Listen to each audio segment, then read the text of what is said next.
அதை உதிக்கிறவனுடைய ஒளிச்சத்தினத்திற்கு ராஜாக்கள் ஜனங்கள். அப்ப எல்லாரையும் என்ன பண்ணணும் அப்படின்னா இந்த உலகம் தேடணும், சொந்தக்காரங்க உங்களை தேடணும். சொந்தக்காரங்களுக்கு சளிப்பூட்டுற மாதிரி நீங்க இருந்துடக்கூடாது.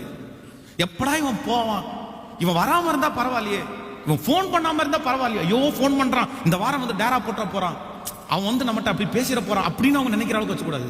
தேடணும். என்னப்பா அந்த கல்யாணத்துல உன்னை பார்க்க முடியல, இல்ல வந்தேன் ஒரு 2 நிமிஷம் இருந்துட்டு ஒரு போட்டோ எடுத்துட்டு சாப்பிட்டு உடனே கிளம்பிட்டேன், சர்ச்சில் கொஞ்ச நேரம் ஜெபம் பண்றதுக்காக போனேன், ப்ரேயர் பண்ணேன், கொஞ்சம் பைபிள் வச்சேன். உங்களை இந்த உலகமே ஒரு நாள் என்ன பண்ணணும் அப்படின்னா நீங்க எங்க இருக்கீங்கன்னு தேடணும். நம்ம அம்மாவை பார்த்து கேட்கணும், உங்க பையன் எங்க, உங்க பொண்ணு எங்க. இதெல்லாம் என் வாழ்க்கையிலுடைய அனுபவத்தை சொல்றேன். என்ன தேடினாங்க, என் சொந்தக்காரங்க தேடினாங்க, எங்க அம்மா அப்பாவே எங்களை தேடினாங்க, எங்க இருக்கான் இவன். என்னுடைய ஃப்ரெண்ட்ஸ் தேடினாங்க, என் கூட படிச்சவங்க எல்லாம் தேடினாங்க. அவனை ஏதாவது கான்டாக்ட் பண்றதுக்கு ஒரு நம்பரை கொடுங்கப்பா, அவன் ஏதாவது எந்த கான்டாக்ட் நம்பர்ல இருக்கிறான், அவனை பிடிக்கவே முடியல. அப்போ தேடணும், எல்லாரும் உங்களை தேடணும். ஆனா நீங்க அப்ப அவங்க தேடும் போதெல்லாம் எங்க உட்காரணும் அப்படின்னா தேவ சமூகத்தில். அதான் மோசேயினுடைய ஊழியத்தை ஜோஷுவா அவனுடைய கையில ஆண்டவர் கொடுக்கிறாரு. ஜோஷுவா செய்வானா அப்படின்னா அவனுக்கே நம்பிக்கை இல்லை, பயம், அப்படி பயப்படுறான். ஆண்டவர் வந்து ஃபர்ஸ்ட் ஒரு டைம் சொல்றாரு, நான் அவன் கூட இருக்கிறேன்டா. திரும்ப அவனுக்குள்ள பயம் வருது, பலன் கொண்டு திடமனதாயிரு, திகையாதே, கலங்காதே, நான் மோசையோடு இருந்தது போல. அது 2-3 டைம் ஆண்டவர் அவன்கிட்ட சொல்லுவார் பாருங்க. ஏன் அப்படின்னா எப்படி செய்ய போறேன், எப்படி செய்ய போறேன், எப்படி அந்த பயம். ஆனா அவன் பாத்தீங்கன்னா மோசையை விட ரொம்ப அழகா பெஸ்டா செஞ்சிருவாரு. ஏன் அப்படி செய்வார் அப்படின்னா ஜோஷுவாவை எல்லாரும் தேடுவாங்க, எல்லாரும் தேடுவாங்க. அந்த ஜோஷுவா பையன் எங்க இருக்கான், காணோமே, எங்கன்னு பார்த்தா மோசையும் ஜோஷுவாவும் 2 பேரும் தான் சேர்ந்து தான் ஜெபம் பண்ண போயிருப்பாங்க, ஆண்டவரோட பேச போயிருப்பாங்க. அவர் முடிச்சுட்டு வெளியே வருவாரு, நீங்க மட்டும் வரீங்க, அவனை காணோம். அவன் இன்னும் கொஞ்ச நேரம் ஜெபம் பண்ணிட்டு வரேன்னு சொன்னான். வெளியவே வரமாட்டியாப்பா, 40 நாள ஒன்ன காணோம், மோசையை காணோம், பரவாயில்ல, அவர் ஆண்டவரோட பேச போனாரு, நீ எங்கப்பா போன. நானும் அவர் கூட தான் போனேன், அவர் மேல ஆண்டவரோட பேசிட்டு இருந்தாரு, நான் கீழே வழியில இருந்து பேசிட்டு இருந்தேன். அப்போ ஆண்டவரோட அவன் அந்த டைமை ஸ்பெண்ட் பண்ண ஆண்டவர் அவனை அறியாமலே என்ன பண்ணிட்டார் அப்படின்னா ஒரு பெரிய பொறுப்புல அவனை வச்சு கர்த்தர் ஆசீர்வதிச்சிட்டாரு. அதனால எல்லாருக்கும் சொல்றேன், நம்மளை என்ன பண்ணணும்னா இந்த உலகம் சொல்லுங்க தேடணும். வேலை முடிஞ்ச அடுத்த நிமிஷத்துல ஆளை காணோம். நம்ம நிறைய பேர் என்ன தெரியுமா, வேலை முடிஞ்ச உடனே ஒரு 15 நிமிஷம் 20 நிமிஷம் அரை மணி நேரம் நல்லா ஜாலியா பேசிடலாம் அப்படிலாம் நமக்கு நிறைய கற்பனை இருக்கும். இல்ல, ஒரு 3 வருஷம் உங்களை தேடட்டும், 3 வருஷம் மனிதர்கள் உங்களை தேடட்டும். அதுக்கப்புறம் நீங்க என்ன பண்ணீங்க தெரியுமா, அடுத்த ஆண்டவரே கொண்டு வந்து உங்களை முன்னாடி நிப்பாட்டி இதுதான் என் பையன் அப்படின்னு எல்லாருக்கும் காமிப்பாரு. ஹல்லேலூயா. இப்ப என்ன தேடினவங்க எல்லாம் என்ன அன்னைக்கு கண்டுபிடிக்கல, ஆனா இன்னைக்கு அவங்க தேடாமலே என்ன கண்டுபிடிக்கிற அளவுக்கு கர்த்தர் உயர்த்திட்டாரு. உங்களையும் அப்படியே செய்வார். ஸோ அப்போ வாலிப தம்பிகளுக்கு, சின்ன பிள்ளைங்களுக்கு எல்லாருக்கும் சொல்றேன், உங்களை என்ன பண்ணணும் அப்படின்னா உங்க ஃப்ரெண்ட்ஸு சொல்லுங்க, உங்களை பத்தி கேட்டா உங்க அம்மா என்ன சொல்லணும் அப்படின்னா அவன் சர்ச்சில் இருப்பான்னு சொல்லணும். நீ சர்ச்சில் இருப்பான்னு சர்ச்சுக்கு அங்கேருந்து கிளம்பி வந்துட்டு வர்ற வழியில யூ டர்ன் போட்டு வேற எங்கேயும் போயிடக்கூடாது. புரியுதுல? நிறைய பேருக்கு அப்படி வீட்டிலே சொல்லிட்டு வரும்போது நான் சர்ச்சுக்கு போறேன் மம்மி அப்படின்னு, போப்பா சாமி நீ சர்ச்சுக்கு போயாவது உருப்படுப்பா அப்படின்னு அம்மா அப்பா அனுப்பிடுவாங்க. இவன் சர்ச்சுக்கு வர்றது மாதிரி வந்துட்டு இங்கே ஆள் வர மாட்டாங்க. அவங்க அம்மா அப்பா நம்மகிட்ட ஃபோன் பண்ணி கேட்க மாட்டாங்க, பாஸ்டர்கிட்ட போய் எப்படி கேட்க முடியும், எல்லாருமே இருப்பாங்களே அப்படின்னு. இவர் இங்கே வரவே மாட்டார். அப்படி ஏமாற்ற வேண்டாம். பொதுவாகவே அவனை எங்கே கண்டுபிடிக்கலாம் அப்படின்னா சர்ச்சில் கண்டுபிடிக்கலாங்க. என் பையன் சர்ச்சில் இருப்பான், சர்ச்சில் இருக்கிறவங்களுக்குன்னு ஒரு ஆசீர்வாதம், கர்த்தர் சமூகம் உங்களை ஆசீர்வதிக்கும்.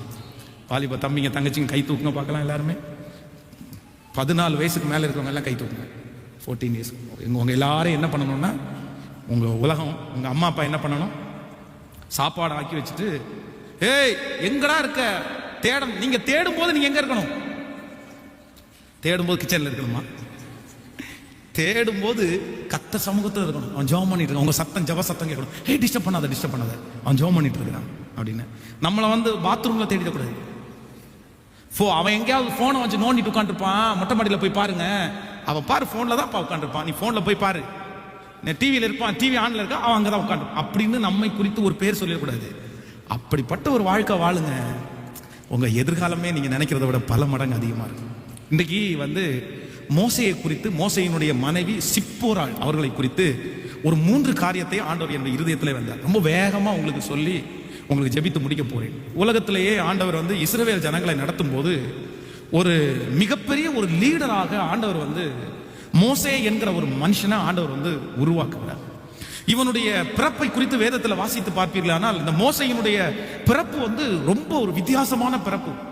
அவன் பிறக்கிற நாட்களிலே நிறைய குழந்தைகள் வந்து மரித்து கொண்டே இருக்கிறார்கள். நிறைய குழந்தைகள் அவர்கள் வியாதியினால சாகல, இல்லைன்னா ஏதோ ஒரு அவர்களுக்கு ஏதோ ஒரு பஞ்சம், ஒரு கொள்ளை நோய், அதனால சாகல. அந்த ஜனங்களை, அப்படிப்பட்ட குழந்தைகளை உயிரோட வைக்க கூடாது. பிறக்கிற எந்த ஆண் பிள்ளைகளையும் உயிரோட வைக்க கூடாது என்று அந்த நாட்டில் ஒரு சட்டம் பிறப்பிக்கப்படுகிறது. அந்த சட்டத்தினால எல்லா குழந்தைகளையுமே வந்து தகப்பனும் தாயும் வந்து கொல்றதற்காக கொடுக்க வேண்டிய ஒரு சூழ்நிலை. ஆனா மோசே, ஒரு குடும்பத்துக்கு மோசே என்கிற ஒரு பையன் பிறக்கிறான். பிறந்த உடனே அவங்க அம்மா அப்பாவால அவனை கொல்ல முடியல, கொல்றதுக்கு அவங்களுக்கு மனசு வரல. சரி, எப்படி இந்த குழந்தையை தூக்கி கொண்டு போய் நம்ம கொல்லுறது? அவங்க சொன்னாங்கன்னா கொல்ல முடியுமா? பரவாயில்ல, நம்ம செத்தா கூட பரவாயில்ல அப்படின்னா அந்த குழந்தைய வந்து யாருக்குமே தெரியாம, அந்த குழந்தையினுடைய அழுகையின் சத்தம் கேட்காம, ஒரு பச்சை குழந்தை இருக்கிற வீடை வந்து யாராலையுமே மறைக்க முடியாது. அது மறைக்கிறது வந்து சாத்தியமானதும் கிடையாது. அதுவும் இஸ்ரவேல் ஜனங்கள் கோசே நாட்டில் எல்லாரும் சுத்தி ஒரு அப்படின்னா என்ன பண்றது, ஒரு நெருக்கமான இடத்துல குடியிருக்கிறாங்க. இங்க ஒரு வீடு, அங்க ஒரு வீடு, அப்படியெல்லாம் கிடையாது. கொஞ்சம் ரொம்ப நெருக்கமான இடத்துல குடியிருக்கிறாங்க. அவர்களுக்குள்ளே நிறைய பேருக்குள்ள பொறாமை கூட இருக்கும். இந்த வீட்டுல ஒரு குழந்தை இருக்குது, அந்த வீட்டுல ஒரு குழந்தை இருக்குது, என் குழந்தை செத்துருச்சு இல்ல, என் குழந்தை போயிச்சு இல்ல, அந்த குழந்தைய நீங்க பார்க்க கூடாதா, அப்படி நிறைய பொறாமைகள் கூட இருக்கும். அப்போ பிறந்த ஒரு குழந்தைய வந்து அதை மறைச்சு வைக்கிறது, மறைச்சு அதை வளர்த்துறது அப்படின்றது ரொம்ப கடினமான ஒன்று. அந்த குழந்தைக்கு வந்து நம்மளை வெளியே எல்லாரும் கேட்டுட்டு இருக்காங்க, நம்ம கத்தி அழக்கூடாது அப்படின்னு சொல்லி புரிய வைக்க முடியாது. அந்த குழந்தை அழுதுட்டு இருக்கும் போது நம்ம மிரட்டினா அந்த குழந்தைக்கு புரியாது. அந்த குழந்தைக்கு பாசம் காமிச்சா அந்த குழந்தைக்கு புரியாது.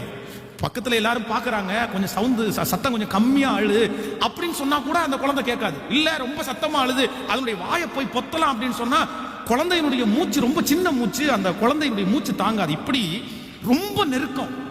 ஆனா அந்த நெருக்கத்தின் மத்தியிலையும் அந்த குடும்பம் வந்து அதனுடைய தகப்பனும் தாயும் இந்த மோசையை வந்து கொஞ்ச நாள் பத்திரமா வளர்த்துறாங்க. ஆனா ஒரு ஸ்டேஜ் தாண்டதற்கு பிறகு அவங்களால அந்த குழந்தைய வளர்த்த முடியல. இப்போ வந்து இந்த குழந்தை வீட்டுக்குள்ள இருந்துச்சுன்னா யாராவது ஒருத்தர் சொல்லுவாங்க, இந்த குழந்தைய கொல்றதுக்கு உடனே வருவாங்கன்னு அவங்க முடிவு பண்ணிட்டாங்க.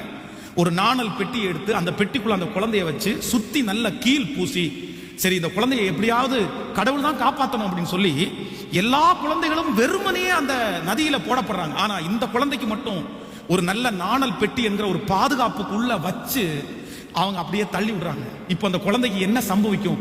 இது எங்கேயாவது போய் இந்த தண்ணி சிக்கிருமோ, இல்ல எங்கேயாவது எடுக்க முடியாத இடத்துல போயிருமோ, இல்லைன்னா கவுந்துருமோ, இப்படி ஆயிரக்கணக்கான எண்ணங்கள் வந்து அந்த குழந்தையினுடைய அம்மாவுக்கும் அந்த குழந்தையினுடைய தங்கச்சிக்கும் ஓடிட்டே இருக்குது. அவன் மேல அவ்வளவு பாசம்.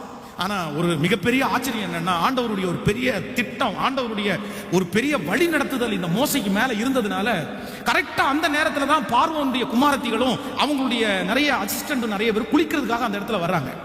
அவங்க எல்லாரும் ஏதோ தேடுறதுக்காக அங்க போகும்போது பார்வோனுடைய குமாரத்தி மட்டும் நிக்கிறாங்க.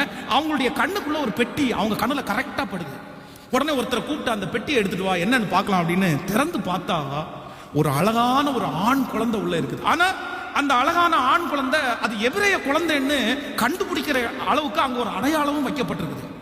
பொதுவாக எபிரேய குழந்தை அப்படின்னு தெரிஞ்சா அவர்களுடைய ரூல்ஸின் படி அந்த குழந்தைய அவங்க கொன்னே ஆகணும், அந்த குழந்தைய உயிரோட வைக்கவே கூடாது.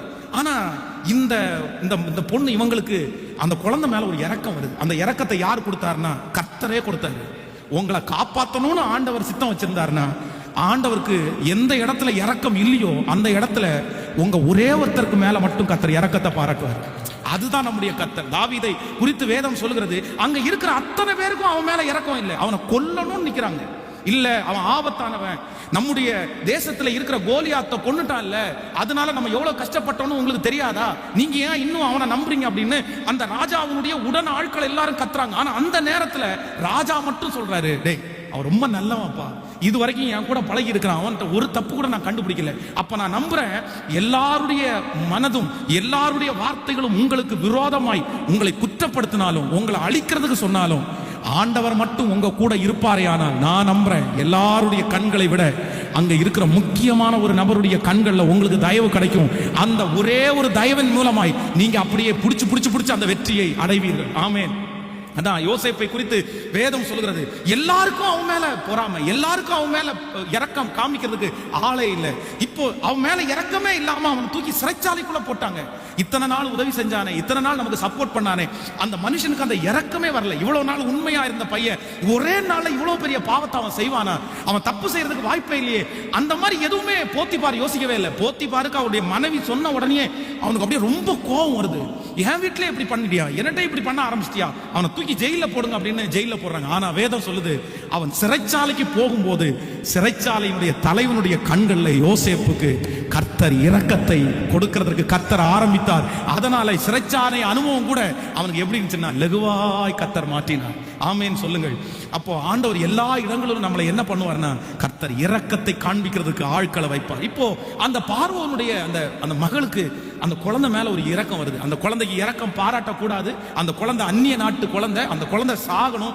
உடனே இறக்கம் வந்த உடனே தன்னுடைய கையில எடுத்த உடனே ஒரு பொண்ணு ஓடி வராங்க. அதான் மோசையினுடைய சகோதரி ஓடி வந்து இந்த மாதிரி இந்த குழந்தைக்கு இந்த குழந்தைய வளர்த்துறதுக்கு பால் கொடுக்கிற ஒரு அம்மாவை நான் தரட்டுமா, இந்த குழந்தைய தரட்டுமா அப்படின்னு சொன்ன உடனே அவங்களுக்கு தாராளமா இந்த குழந்தைக்கு நான் பால் கொடுத்து வளர்த்த முடியாது, அந்த மாதிரி ஒரு லேடி பால் கொடுத்து வளர்த்தினாங்கன்னா சந்தோஷம் தான் அப்படின்னு சொல்லும் போது எந்த தாய் எப்படி இருக்கும் பாருங்களா அந்த இடத்துல. எவ்வளவு பெரிய கர்த்தர் நடத்துதல். எந்த தாய் அந்த குழந்தைய நயல் நதியில் அப்படியே விட்டுட்டு மனசுல பதன்னு ஆயிடுச்சு, ஐயோ என் குழந்தை செத்துருமோ, இந்த குழந்தைய நான் இனி திரும்பி பார்ப்பனா பார்க்க மாட்டேனா, எப்படி வளர்த்த போறேன், இப்படி பல கேள்விக்குறியோட ஆத்துக்க கரையில நின்று இருக்கும் போது ஒரு அழைப்பு வருது. நீ எந்த பிள்ளைக்காக கவலைப்பட்டியோ, நீ எந்த பிள்ளைய வளர்த்த முடியாதுன்னு நினைச்சியோ, அந்த பிள்ளைய ராஜ அரண்மனையில வளர்த்தி அதை வளர்த்தும் போது சம்பளம் கொடுக்குற அளவுக்கு உன்னை அந்த இடத்துல ஒரு ஆள் கூப்பிடுறாங்கன்னு சொல்லி கொண்டு போற அளவுக்கு கர்த்தர் உயர்த்திட்டாரு. அதான் இந்த குழந்தைய நான் வித்து கூட பார்ப்பாங்க அந்த அம்மா. தன்னுடைய இத்தனை நாட்களும் தன்னுடைய உயிரையே பணயம் வைத்து அந்த குழந்தைய அவங்க பார்த்துருக்காங்கன்னா அந்த குழந்தைக்காக உயிரை விடுறது கூட அவங்க ஆயத்தமா இருக்கிறாங்க. ஆனா ஆண்டவர் வந்து அப்படியெல்லாம் செய்யல. ஒரு உண்மையான ஒரு தாய்க்கு கர்த்தர் செய்யறாரு. இல்ல அந்த குழந்தைய நீ வளர்த்துறதுக்கு உனக்கு சம்பளம் கொடுக்குற அளவுக்கு கர்த்தர். இப்ப குழந்தையும் பார்த்தாச்சு, குழந்தையும் வளர்த்தியாச்சு, தான் குழந்தைய வளர்த்துறதுக்கு சம்பளம் கொடுக்கிற அளவுக்கு கர்த்தர் உயர்த்திட்டார். அதுதான் ஆண்டவர் சொல்றாரு, நீ நினைக்கிறதற்கும் வேண்டிக் கொள்வதற்கும் மிகவும் அதிகமாய். நீங்க உங்க கண்ணுக்கு முன்னாடி நடக்கிற சூழ்நிலையை எப்படி வேணாலும் பார்க்கலாம். உங்களுக்கு ஒரு பெர்சன்டேஜ் கிடைச்சா போதும்னு நினைக்கிறீங்க. நான் உயிரை கொடுத்து கூட அதை செய்வேன் பாஸ்டர், அப்படி ஒரு வாய்ப்பு எனக்கு வேணும், அப்படி ஒரு காரியத்தை கர்த்தர் எனக்கு பண்ண மாட்டாரா? ஆனா ஆண்டவர் சொல்றாரு, இல்ல நீ நினைப்பதற்கும் வேண்டிக் கொள்வதற்கும் ஹல்லேலூயா உங்களுடைய கற்பனைக்கு மிஞ்சி நீ நினைக்காத ஒன்றை, அதிசயமான ஒரு காரியத்தை கர்த்தர் அந்த இடத்துல உங்களுக்காக செய்ய முடியும். நம்புறவங்க நன்றாய் கரங்களை மேல தட்டி, என் கர்த்தருக்கு அவ்வளவு பெரிய வல்லமை இருக்கிறது, என் கர்த்தர் அவ்வளவு பெரிய தெய்வம், என் தேவனாகிய கர்த்தரால் அப்படி செய்ய முடியும். ஆமென். தன்னுடைய சின்ன வயசுலயே குழந்தையில இருக்கும் போதே தன்னுடைய அம்மாவுக்கு சம்பாரிச்சு கொடுத்தவர் தான் மோசே. ஆமென் சொல்லுங்க. சோ எவ்வளவு பிளஸ்ஸடான ஒரு எவ்வளவு பிளஸ்ஸிங்கான ஒரு குழந்தை பாருங்களேன். இப்போ அந்த குழந்தைய அப்படியே வளர்த்த ஆரம்பிக்கிறான். அந்த குழந்தை ரொம்ப பெருசா வளர்கிறது. அவன் பார்வோனுடைய குமாரத்தினுடைய மகனாகவே வளர்கிறான். அந்த ஊர்லயே வளர்த்தக்கூடாத ஒரு மனுஷன் இப்ப பார்வோனுடைய குமாரத்தி என்கிற ஒரு அங்கீகாரம் அவனுக்கு இருக்கிறதுனால யாருமே அவனை தொட முடியாது. எல்லாருமே அவனை பார்த்தா வணங்குகிறாங்க, எல்லாருமே அவனை பார்த்தா மரியாதை கொடுக்குறாங்க. அவனுடைய சாப்பாடு அடிமையினுடைய சாப்பாடு கிடையாது. ஆனா அவன் நல்ல சாப்பாடை சாப்பிடும் போது அவனோடு கூட பிறந்த அவனுடைய ரத்த சம்பந்தமான உறவுகள் நிறைய பேர் நல்ல சாப்பாடை சாப்பிடல, அவர்களுக்கு தங்குறதுக்கு இடம் இல்லை, அவங்களுடைய வாழ்நாள் ரொம்ப மோசமா இருக்குது. ஆனா இவனை கர்த்தர் உயர்ந்த இடத்துல வச்சிருக்கிறார். காரணம் என்ன அப்படின்னா ஆண்டவர் அவனை நம்பினதுதான் காரணம். ஆண்டவருடைய பிள்ளையே இன்னைக்கு இருக்கிற வாலிப தம்பி தங்கச்சி இந்த நேரத்துல கூட நிறைய பேர் கஷ்டப்பட்டு இருக்கிறவங்க நிறைய பேர் இருக்காங்க. ஹாஸ்பிட்டல்ல இருக்கிறவங்க நிறைய பேர் இருக்காங்க. உனக்கு கொடுக்கப்படுகிற சாப்பாடு அவங்களுக்கு கொடுக்கப்படல, உனக்கு கொடுக்கப்படுகிற ட்ரெஸ் அவங்களுக்கு கொடுக்கப்படல. நீ போட்டிருக்கிற ட்ரெஸ்ஸுக்காக அப்படியே ஆசைப்படுறாங்க, நீ ஓட்டுற வண்டிக்காக அப்படியே காத்திருக்கிறாங்க, நீ சாப்பிடுற சாப்பாடுக்காக கெஞ்சுறாங்க. ஏன்னா எனக்கு தெரியும் அந்த ஃபீல், அந்த பாதையில நான் கடந்து வந்திருக்கிறேன். அந்த சாப்பாடு அவங்க சாப்பிட்ற சாப்பாடு நான் சாப்பிட மாட்டேனா, அவங்க போடுற ட்ரெஸ் நான் போட மாட்டேனா, அவங்கள மாதிரி நானும் எங்க அம்மா அப்பா கூட வெளியே போக மாட்டேனா, அப்படிப்பட்ட ஆசை. இன்றைக்கு நீ ரொம்ப நன்றா இருக்கிறாய், நீ ரொம்ப சந்தோஷமா இருக்கிற, உனக்கு எல்லாமே கிடைக்குது, நீ கேட்ட உடனே சிலது கிடைக்குது. ஆனா கிடைக்கப்படாத எத்தனையோ ஆயிரம் வாலிபர்கள் வந்து இந்த உலகத்துல இருக்கத்தான் செய்றாங்க. ஏன் உனக்கு மட்டும் கிடைக்குது அப்படின்னா நான் நம்புறேன் உன்னை மட்டும் கர்த்தர் ஸ்பெஷலா அழைச்சிருக்கிறாரு, உன்னை கர்த்தர் ஸ்பெஷலா தெரிஞ்சுக்கிட்டு இருக்கிறாரு. உன் மேல கர்த்தருடைய பெரிய அன்பு, ஒரு பெரிய திட்டம் எல்லாருக்கும் நடக்கல. ஆனா ஏனோ கர்த்தர் உன்னை நம்புறாரு. நீ அந்த அளவுக்கு குவாலிட்டியா இல்ல, பரிசுத்தமா இல்ல, நீ அந்த அளவுக்கு ஜெபிக்கல, நீ அந்த அளவுக்கு உண்மையா இல்ல, ஆனா கூட ஆண்டவர் உன் மேல ஒரு பெரிய திட்டத்தை வச்சு எல்லாரையும் பார்க்கல உன்னை நல்லா வச்சிருக்கிறாரு. உன் கூட படிச்சவங்க நிறைய பேர் பணம் கட்ட முடியல, ஆனா உனக்கு அந்த பணம் கட்டுறதுக்கு உதவிய கர்த்தர் எப்படியாவது கொண்டு வந்து சேர்க்கிறாரு. உன் கூட படிச்சவங்க உன்ன மாதிரி படிக்கிறதுக்கு ஆசைப்படுறாங்க, முடியல, ஆனா கர்த்தர் உன்னை படிக்க வைக்கிறாரு. இது ஆண்டவர் உன் மேல வச்ச பெரிய அன்பு. சோ எல்லாரும் கஷ்டப்படும் போது இந்த மோசே மட்டும் ரொம்ப ஜாலியா சந்தோஷமா ரொம்ப ஹாப்பியா எல்லாத்தையும் பண்ணிட்டு இருக்கான். ஆனா திடீரென்று அவனுக்கு ஒரு கோபம் வருது, தன்னுடைய ஜனத்தின் மேல ஒரு பாசம் வருது. இல்ல நம்ம ரொம்ப ஜாலியா இருக்கோம், நம்ம ரொம்ப சந்தோஷமா இருக்கிறோம், ஆனா ஜனங்களெல்லாம் கஷ்டப்படுறாங்க, ஆண்டவர் நம்ம நல்லா வச்சதுக்கு காரணம் நம்ம ஜாலியா இருக்கிறதுக்காக அல்ல. நமக்கு பொருளும் பணமும் வசதியும் கொடுத்திருக்கிறது. இந்த வசதியிலேயே இந்த பலத்திலேயே நம்ம ரொம்ப லக்ஸுரியா வாழ்றதுக்காக ஆண்டவர் தரல. இதை வச்சுட்டு இதுல இருந்து கீழே இறங்கி வந்து இவங்களுக்கு செய்யறதுக்காக தான் ஆண்டவர் நம்மளை அழைச்சிருக்காரு அப்படின்ற ஒரு தரிசனம் மனசுக்குள்ள விழுது. இந்த தரிசனம் ஒவ்வொரு தேவனுடைய பிள்ளைக்கும் வரணும். கர்த்தர் உங்களுக்கு கொடுத்திருக்கிற காரு நீங்க மற்றவங்களுக்கு முன்னாடி பகட்டா காமிக்கிறதுக்காக அல்ல. கர்த்தர் உங்களுக்கு கொடுத்திருக்கிற ஆசீர்வாதங்கள் வந்து எல்லாருக்கும் முன்னாடியும் என்ன பாருடா, என்ன பாரு, நான் எப்படி வாழ்றேன் அப்படின்னு உங்க பெருமையை காமிக்கிறதுக்காக அல்ல. கர்த்தர் உங்களுக்கு கொடுத்திருக்கிறது எல்லாத்தையும் நீங்க ஒரு தூசி மாதிரி நினைச்சு, நீங்க அதை அற்பமா நினைச்சு, அதை ரொம்ப குறைவா நினைச்சு, அதை விட கர்த்தர் பெரியவர், அதை விட ஆண்டவருடைய ஊழியம் பெருசு, அதை விட நம்ம செய்ய வேண்டியது வேற நிறைய இருக்குது. அப்படிப்பட்ட ஒரு தரிசனம் வர்ற மனுஷன் தான் உண்மையாய் தேவனால் நடத்தப்படுகிற ஒரு தேவனுடைய பிள்ளை. கர்த்தர் உங்களுடைய கொடுத்திருக்கிற ஆசீர்வாதத்துல பெருமை கொள்றவங்க ஆண்டவருடைய பிள்ளை அல்ல. அந்த ஆசீர்வாதங்கள் எல்லாம் உங்க தலை மேல குவிய குவிய குவிய அது வந்துட்டே தான் இருக்கும். அதுக்கு ஸ்டாப்பே கிடையாது. ஒரு மனுஷனை மட்டும் ஆண்டவர் நம்புவாரே. ஆனால் நான் சொல்றேன், உங்களுக்கு கர்த்தர் ஒருத்தனை ஒரு மனுஷனை ஆசீர்வதிக்க ஆரம்பிச்சிட்டார் அப்படின்னா அந்த மனுஷனுடைய ஆசீர்வாதத்தை தடுக்கிறதுக்கு ஒருத்தரால முடியாது. அது மடை திறந்த வெள்ளம் போல வந்துட்டே இருக்கும். அவ்வளவுதான். 100, 1000, 10,000, லட்சம், கோடி, அப்புறம் கணக்கில் அடங்கா ஆண்டவருடைய பிளஸ்ஸிங் அப்படிதான். இல்ல மேலே இருந்து கீழே இறங்கலாம் அப்படின்னு நினைக்க மாட்டாரு. தேவன் உங்களை ஆசீர்வதிக்கணும்னு நினைச்சிட்டாருன்னா அது பாட்டுக்கு வந்துட்டே இருக்கும். அது வரும், அது போகும், அது நிறையும், திரும்ப கொடுப்பாரு, எடுப்பாரு, கொடுப்பாரு. அதை பற்றி கவலைப்படணும். ஆனா அதெல்லாம் வரும்போது உங்க மனசு அதன் மேல சாயக்கூடாது, உங்க மனசு அதன் மேல போறக்கூடாது. அது ஒரு குப்பப்பா, அது காலில் கிடக்க வேண்டியது. அது வரட்டும், அது போட்டும். ஆனா உங்களுக்கு என்ன தரிசனம் வரணும் அப்படின்னா, இவ்வளவு வெற்றி எனக்கு கொடுத்த கர்த்தருக்கு நான் எதையாவது செய்யணும், எதையாவது பண்ணணும். இத்தனை பேர் கஷ்டப்படும் போது என்ன மட்டும் அவர் நல்லா வச்சிருக்கிறாரு, இத்தனை பேர் பாடுபடும் போது அவர் என்ன, அதே தரிசனம் தான் மோசைக்குள்ள அப்படியே உருமாறிட்டே இருக்குது. சரி இல்ல, நம்ம இப்படி இருக்க கூடாது, நம்ம மட்டும் ஜாலியா இருக்க கூடாது, நம்ம மட்டும் சாப்பிட்டு இருக்க கூடாது. அந்த தரிசனம் கொஞ்சம் கொஞ்சமா அந்த சகோதரர்ல பாக்குறதுக்காக அவனை நடத்த போகுது. அப்படியே அந்த சகோதரர்ல பாக்குறான், பார்த்த உடனே கஷ்டப்படுறான். ஒருத்தன் துன்மார்க்கமான ஒரு மனுஷன், நான் முதல் சொன்னது மாதிரி அவனுக்குள்ள மனசாட்சியே இல்ல.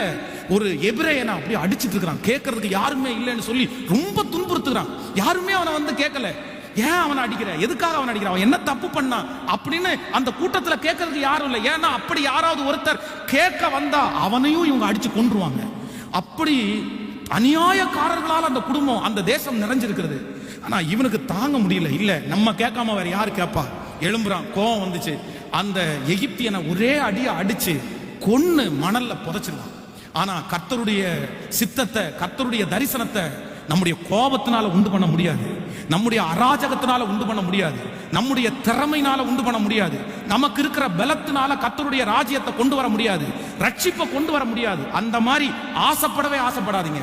அராஜகத்தினால உலகத்தை அடக்க முடியாது. நான் சொல்றேன், நம்ம கர்த்தருடைய சமூகத்துல ஜெபிக்கிறதுனால மட்டும்தான் ரட்சிப்புக்குள்ள கொண்டு வர முடியும். சிலர் நினைப்பாங்க நம்ம பவர் இருக்குல்ல, நம்ம பவரை காமிச்சிடலாம் அப்படின்னு. இல்ல, நம்முடைய பவர்னால யாரையுமே கர்த்தருக்குள்ள ஆயத்தப்படுத்தவே முடியாது. அதைத்தான் பேதுருக்கு ஆண்டவர் கற்றுக் கொடுக்கிறாரு.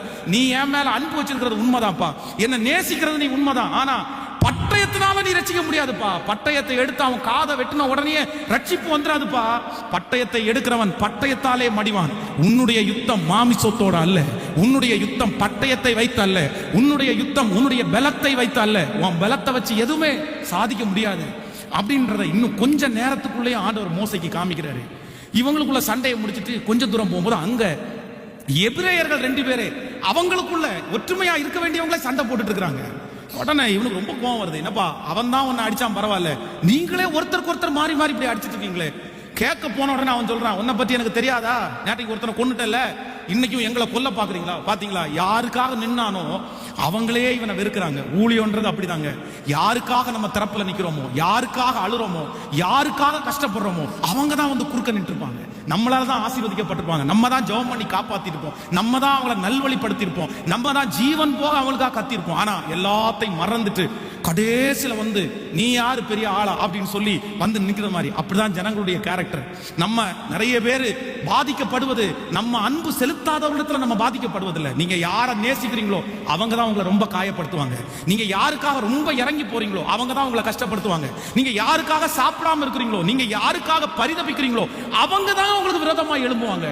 ஆனா இப்ப மோசைக்கு விரோதமா எழும்பணும்னு அவர் நினைக்கிறாரு. அவ்வளவுதான், நம்முடைய கதையை கண்டுபிடிச்சிட்டாங்க போல. அதெல்லாம் ஆண்டவருடைய நடத்துதல். எல்லாத்துலயும் ஆண்டவருடைய சித்தம் இருக்கு. நம்முடைய கண்ணுக்கு அது தப்பா தெரியும். நம்முடைய கண்ணுக்கு நம்ம தப்பு பண்ணிட்டோம், இல்லைன்னா இன்னொருத்தர் தப்பு பண்ணிட்டாங்க, நம்ம தேவையில்லாத ஒரு பாதையில ஓடுறோமோன்னு தெரியும். ஆனா ஒன்று நினைத்துக் கொள்ளுங்கள், அன்றியும் அவருடைய தீர்மானத்தின் அடிப்படை அழைக்கப்பட்டவர்களாகி தேவனிடத்தில் அன்பு கூறுவர்களுக்கு சகலமும் நன்மைக்கு ஏதுவாகவே. இன்றைக்கு இந்த சத்தத்தை கேட்கிற என் அன்பு தேவஜனமே, நீங்கள் போகிற பாதை உங்களுக்குரிய பாதை இல்லை என்று நீங்கள் நினைக்கலாம். அங்கே நடக்கிற பாடுகளை பார்த்து, ரிஜெக்ஷனை பார்த்து, அவ்வளவுதான் நான் ஒரு தப்பான பாதையில போயிட்டு இருக்கிறேன், ஆண்டவர் ஏன் எனக்கு இதை அனுமதிச்சாரு, கர்த்தர் ஏன் இப்படிப்பட்ட பாதை எனக்கு வைக்கிறாரு, நான் இப்படி போவேன்னு நினைக்கவே இல்லையே அப்படின்னு நீங்க நினைக்கலாம். ஆனா நான் நம்புறேன், ஆண்டவர் உங்க வாழ்க்கையில ஒண்ணு செஞ்சாருன்னா அது கண்டிப்பாக நன்மையாய்த்தான் இருக்கும். கர்த்தருடைய திட்டம் அதன் மேல இருக்கும், கர்த்தருடைய நோக்கம் அது மேல இருக்கும். உங்க கண்கள் அதை சீக்கிரமாய் பார்க்கும். ஆண்டவர் நன்மைக்காக தான் அதை செய்வார், தீமைக்காக ஒரு நாளும் கர்த்தர் செய்ய மாட்டார். தீமைக்காக செய்ய மாட்டார். கர்த்தர் நடத்துற பாதை சரியா தான் இருக்கும். இவனுடைய மனசுக்குள்ள நிறைய கேள்விக்குறி. நான் இந்த ஜனங்கள் எல்லாம் ரட்சிக்கணும்னு நினைச்சேன், ஆனா இப்ப இந்த பட்டணத்திலேயே இருக்க முடியாத அளவுக்கு நான் ஓடுறேனே, ஐயோ துரத்தப்படுறேனே, இவங்களுக்காக தானே இவ்வளவு கஷ்டப்பட்டேன், இவங்களுக்காக தானே அந்த பார்வோனுடைய குமாரத்தின் மகன் என்ற அந்த ஐடியா, அதுக்காக தானே விட்டேன். பல எண்ணங்கள் அவனுக்குள்ள ஓடுது. இப்போ 1 வருஷம் 2 வருஷம் இல்ல, 40 வருஷம், 40 இயர்ஸ். இப்ப எங்க போறதுன்னே தெரியல, யார் அடைக்கலம் கொடுப்பாங்கன்னு தெரியல. அப்பதான் என்னுடைய ஆண்டவர் ஏற்கனவே முன்குறிக்கிறவர் அல்லவா, ஏற்கனவே ஆயத்தம் பண்ணி இருக்கிறவர் அல்லவா. நான் சொல்றேன், உங்களுக்கு கர்த்தர் செய்ய போகிற ஆசீர்வாதத்தை உங்கள் கண்கள் காணவில்லை, உங்கள் காதுகள் கேட்கவில்லை, ஆனா ஏற்ற நாளில் கர்த்தர் காலத்திற்கு முன்பாகவே உங்களுக்கு ஆயத்தப்படுத்தி வைத்திருக்கிறார். உங்கள் தேவைகளை கர்த்தர் ஆயத்தப்படுத்தி வைத்திருக்கிறார். உங்கள் எதிர்காலத்தை கர்த்தர் ஆயத்தப்படுத்தி வைத்திருக்கிறார். ஹல்லேலூயா. அப்படியே போய் களைச்சு போய் ரொம்ப தூரம் பிரயாணப்பட்டு ஒரு இடத்துல வந்து மோசே உட்கார்றாரு. உட்கார்ந்த உடனே என்ன நினைக்கிறாரு அப்படின்னா, யார் எங்க போறது, யார் வீட்டுக்கு போறது, யார் தஞ்சம் கொடுப்பா. நம்ம போய் சொன்ன உடனே பார்வோனுடைய குமாரத்தின் சொன்ன உடனே மகன் அப்படின்னு சொன்னா நம்புவாங்களா? நம்ப மாட்டாங்களே. நம்ம எபிரேயன் அப்படின்னு சொன்னா இன்னும் கொஞ்சம் வெறுக்கத்தானே செய்வார். அப்படி எபிரேயன் அப்படின்னு சொன்னா அன்னைக்கு இருக்கிற காலத்துல அகதி மாதிரி, அந்த ஊர்ல இருந்து அகதியா வந்துட்டான் போல. அங்க இருக்கிற பாடு தாங்க முடியாம, அங்க இருக்கிற பிரச்சனை தாங்க முடியாம இங்க பஞ்சம் பிழைக்க வந்தவங்கள தான் வந்து இஸ்ரவேல் ஜனங்களா அவங்க பார்க்கிற அந்த உலகம். அப்படிப்பட்ட சூழ்நிலை போயிட்டு இருக்குது. அப்படியே யோசிச்சிருக்கும் போது அவன் கண்ணுக்கு முன்னாடி ஒரு பெரிய சீன் ஒன்று ஓடிட்டு இருக்கு. என்ன அப்படின்னா, ஒரு கூட்ட பிள்ளைங்க வந்து ஆடுகளை மேய்த்துட்டே வராங்க, இன்னொரு கூட்டத்தில் மேய்ப்பர்கள் மேய்ச்சிட்டே வராங்க. இவங்க ஏற்கனவே தண்ணி தன்னுடைய ஆடுகளுக்கு காமிக்கிறதுக்காக அந்த நீரூற்றண்டையில பக்கத்துல வந்துட்டாங்க. ஆனா அவங்க ஆண்களா இருக்கிறதுனால ஓடி வந்து இவங்களெல்லாம் தட்டி போட்டு அவங்களுடைய ஆடுகளுக்கு தண்ணி ஒன்னொன்னா கொடுக்குது. இவங்க அப்படியே வெயிட் பண்ணிட்டு இருக்காங்க. சே, என்ன இப்படி ஒரு கொடுமை இங்க நடக்குது, இந்த பெண் பிள்ளைகளுக்கு பலன் இல்லைன்னு சொல்லி இந்த மேய்ப்பர்கள் எல்லாரும் இப்படி பண்றாங்களே அப்படின்னு சொல்லி, இந்த மோசே தான் பலசாலியாச்சே, அவருக்கு தான் ரொம்ப கோவம் வருமே. உடனே இவர் எழும்பி அவங்களெல்லாம் தட்டி போட்டுட்டு, யாரு பண்ணது, என்ன பண்ணிட்டு இருக்கீங்க, அவங்களுக்கு முதல்ல தண்ணி விடுங்க அப்படின்னு சொல்லி உடனே இவங்க எல்லாம் ஆடுகளுக்கு தண்ணி வாங்கினது இல்லாம ஒரு தேங்க்ஸ் கூட சொல்லாம அந்த பிள்ளைங்க எல்லாம் அப்படியே வீட்டுக்கு ஓடிச்சு. வீட்டுக்கு ஓடின உடனே அவங்க அப்பா கேட்கிறாரு, என்ன எப்பவுமே லேட்டா வருவீங்க, இன்னைக்கு ரொம்ப சீக்கிரமா வந்திருக்கீங்க, என்ன நடந்துச்சு? உடனே சொல்றாங்க, இந்த மாதிரி ஒருத்தரை பார்த்தோம், அந்த மனுஷன் வந்து எங்களை வந்து தண்ணி கொடுக்கறதுக்கு ஹெல்ப் பண்ணாரு, அவங்களெல்லாம் துரத்திட்டு எங்க ஆடுகளுக்கு தண்ணி கொடுத்தாரு. அவரை கூட்டிட்டு வராம விட்டீங்க, அவருக்கு ஒரு சாப்பாடு கொடுத்துருக்கலாம்ல, ஒரு தண்ணி கொஞ்சம் கொடுத்துருக்கலாம்ல. அவங்க தகப்பனார் ஓடி போறாரு, மோசையை பிடிச்சி வீட்டுக்கு கூட்டு வந்து என்ன நடந்துச்சு, எங்க இருந்து வரீங்க? அப்பதான் மோசை சொல்றாரு, நான் இந்த மாதிரி வந்துட்டேன். உடனே அந்த மோசையினுடைய மாமனாராகிய எத்ரோ அவரை தன்னுடைய வீட்டிலேயே தங்க வச்சு, நீ எங்க வீட்டில் இருங்க, இப்ப அவருக்கு ஒரு கல்யாணம் நடக்குது. அது கர்த்தருக்கு சித்தமா சித்தம் இல்லையா, அவருக்குரிய பொண்ணா அவருக்குரிய பொண்ணு இல்லையா, எதுவுமே தெரியல, அவருடைய எதிர்காலமே தெரியல, எல்லாமே அவருடைய கை விட்டு போயிருச்சு. இப்போ இந்த பொண்ணு வேண்டான்னு சொல்ல முடியாது, வேணும்னு சொல்ல முடியாது, இது கர்த்தருடைய சித்தமா இல்லையான்னு கேட்க முடியாது. ஆனா அப்படிப்பட்ட ஒரு சூழ்நிலையில தான் மோசைக்கு திருமணம் நடக்கிறது. அன்னைக்கு மோசே 20 லட்சம் ஜனங்களுக்கு தலைவனாய் மாறுவான் என்று அவருக்கும் தெரியாது, சிப்போராளுக்கும் தெரியாது. ஆனா நான் நம்புறேன், சிப்போரால கர்த்தர் மோசையினுடைய கையை பிடிச்சு கொடுக்கிறதுக்கு ஒரு பெரிய திட்டத்தை கர்த்தர் ஏற்கனவே வைத்திருந்திருக்கிறார். என் மோசையை ஆண்டவர் சரியாய் கர்த்தர் நடத்தி இருக்கிறார். நான் சொல்றேன், மோசைக்கு ஏற்ற துணைவி, மோசையினுடைய ஊழியத்தை தாங்குகிற சரியான துணைவி சிப்போர்தால் தான் அப்படின்றத மோசே கண்டுபிடிச்சானோ இல்லையோ, என் கர்த்தருக்கு ஏற்கனவே தெரியும். ஏற்கனவே கர்த்தர் அறிந்திருந்ததுனாலே சரியாய் கர்த்தர் கொண்டு போய் இணைக்கிறார். ஆண்டவருடைய பிள்ளையே, சில நேரங்களிலே நமக்கு எடுக்கிற முடிவு எடுக்க தெரியாத சூழ்நிலையில் இருப்போம். சில நேரத்தில் எங்க போய் யார்கிட்ட ஜாயின் பண்றது, யார் நம்மளை நடத்த போறா, என்ன சொல்ல போறோம், எதுவுமே நமக்கு தெரியாது. ஆனா ஒண்ணுமே தெரியாம அமைதியா முடிவெடுக்க தெரியாம இருக்கும்போது கர்த்தர் நடத்துவாரு. ஆண்டவர் உங்களை அழகா நடத்துவாரு. அவர் நடத்துற பாதை அன்னைக்கு உங்களுக்கு கேள்விக்குறியா இருந்தாலும் பல வருடங்கள் கழித்து அது உங்களுக்கு ஆச்சரிய குறியாய்த்தான் மாறும். நீங்க நினைப்பீங்க, அன்னைக்கே கர்த்தர் என்னை நேர்வழியாய் நடத்தி இருக்கிறார், என்னை அவர் அறிந்திருக்கிறார், என் மேல அவர் சித்தத்தை வச்சிருக்கிறார். இந்த ஜெபத்தில் இருக்கிற இந்த சத்தத்தை கேட்கிற நிறைய பேருக்கு கர்த்தர் அப்படித்தான் செஞ்சாரு. அன்னைக்கு உங்க கண்களுக்கு உங்களுக்கு முடிவெடுக்கவே தெரியல, ஆனா ஆண்டவரா பார்த்து உங்களுக்கு கொடுத்தது இன்னைக்கும் உங்களுக்கு எப்படிதான் இருக்குன்னா வெற்றியா இருக்கிறது. கையை உயர்த்தி ஆண்டவருக்கு நன்றி சொல்லுங்க பார்க்கலாம். சத்தமா நன்றி சொல்லுங்க. ஆண்டவரே உமக்கு நன்றி. ஹல்லேலூயா. கைகளை அசைத்து ஒரு ஹல்லேலூயா சொல்லுவோம். ஆண்டவர் 40 ஆண்டுகள் தாண்டி திரும்பவும் மோசையை அழைக்கிறார். நீ வந்துருப்பா, என் ஊழியத்திற்காக வந்துரு. இப்பதான் இந்த சிப்போராளுடைய குணத்தை குறித்து வேதம் சொல்கிறது.